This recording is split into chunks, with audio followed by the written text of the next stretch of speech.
Salut à tous, je fais une petite vidéo à la demande de beaucoup d'internautes comme vous qui se lancent dans la fabrication de vélos électriques ou de petits engins motorisés.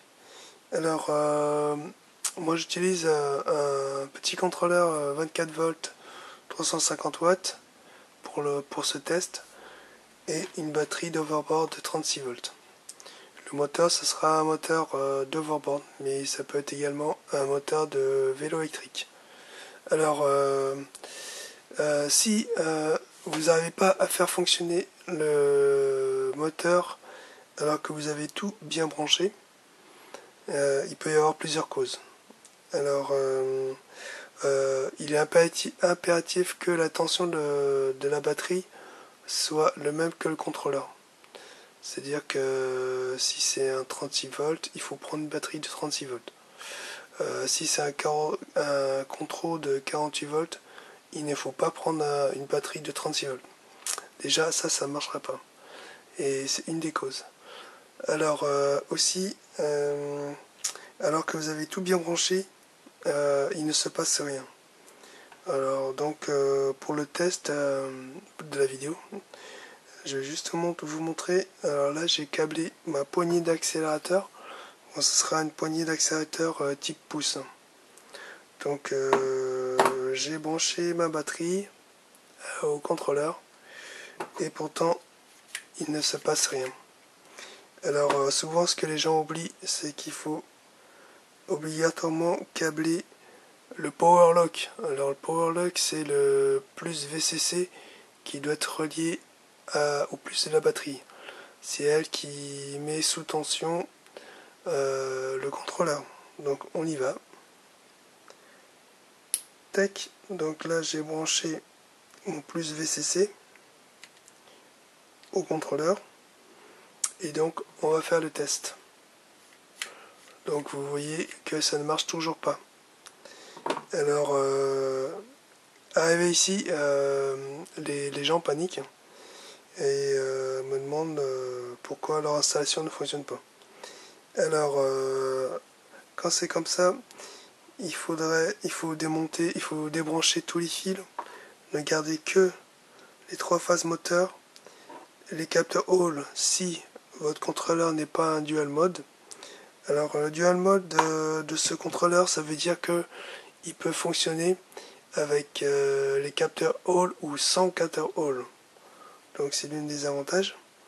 Et si votre contrôleur est obligé de fonctionner avec les capteurs Hall, vous serez obligé de faire un apprentissage du contrôleur avec les moteurs Hall. Donc ça c'est obligatoire.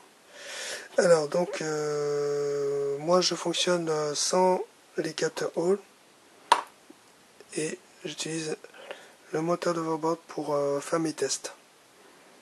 Alors donc j'ai branché la batterie, le power lock et rien ne se passe. Alors quand c'est comme ça, il faut aller sur la fiche de poignée de gaz et contrôler si vous avez le plus 5 volts. Alors on va prendre un multimètre et on va mesurer la tension. Je sais pas si on va bien voir. Ok. Ouais. Hop là. Bon, j'ai un faux jour. Alors, donc j'ai dénudé exprès, j'ai sorti les connecteurs exprès pour que je puisse faire les mesures. Donc il faut mesurer sur le noir et le plus de la poignée de gaz. Et on doit retrouver plus ou moins 5 volts.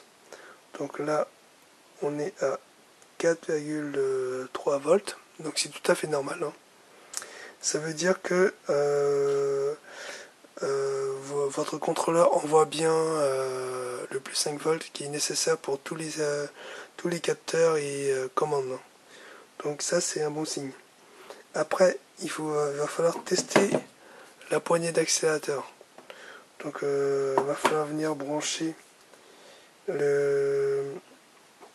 sur le noir hop, comme ceci, et sur le signal. Donc mon signal, ce sera la fiche verte ici. Et on va venir accélérer.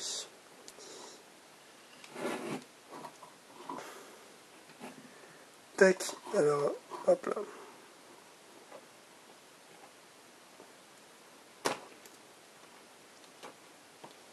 Hop, et déjà là on voit qu'on a un souci. Je sais pas si on voit. J'ai 3 volts sur ma poignée d'accélérateur et quand j'accélère, hop, attendez.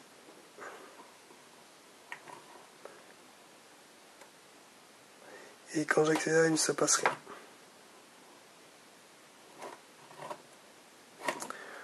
Hop. Donc déjà là on a un souci. Alors, quand c'est comme ça, il va falloir débrancher la batterie.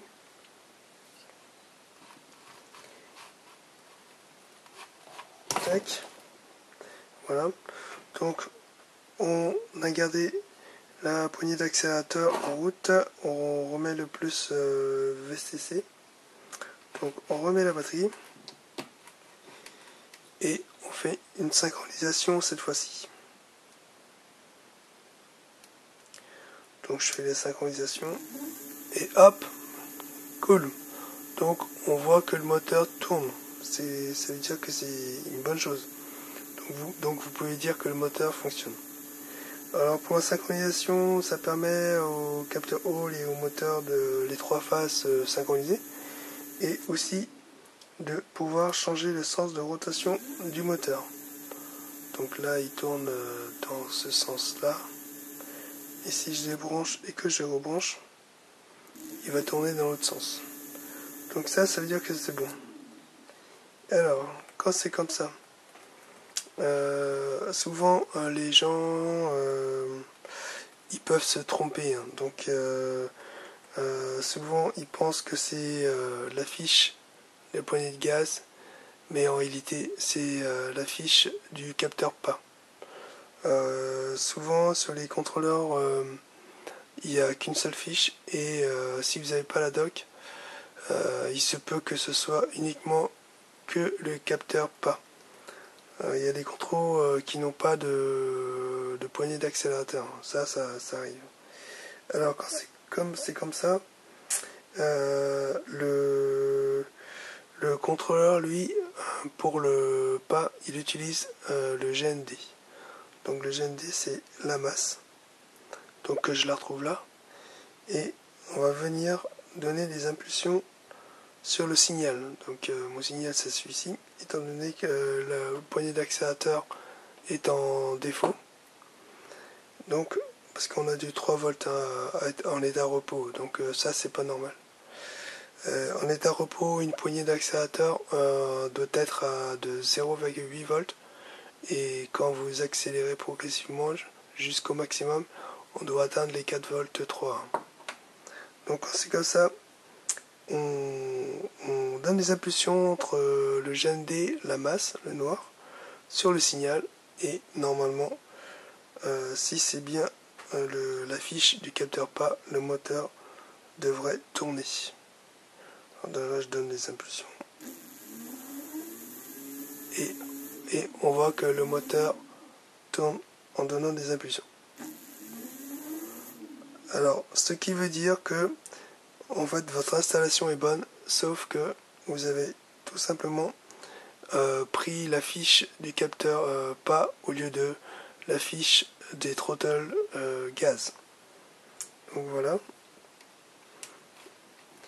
Alors, je redébranche. Alors, une chose importante aussi à savoir, une poignée d'accélérateur ne doit être jamais branchée et déconnectée sous tension.